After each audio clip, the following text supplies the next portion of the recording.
बोलतायत महाविकास आघाडी हाय हाय. उद्धवजी तुम्ही 2.5 वर्षामध्ये केलं काय? आंतरजातीय विवाह योजना बंद, पण राज्यमंत्र्यांना माहिती नाही. केंद्र सरकारने आंतरजातीय विवाहासाठी देण्यात येणारी प्रोत्साहन योजना अचानक बंद केली आहे. विशेष म्हणजे ही योजना सामाजिक न्याय मंत्रालयाअंतर्गत येते आणि त्या खात्याचे राज्यमंत्री रामदास आठवले यांनीच मोठं विधान केलं आहे.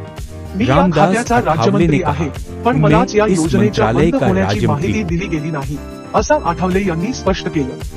त्यांनी मंत्रालयातील अधिकाऱ्यांच्या कामकाजावर नाराजी व्यक्त केली आहे.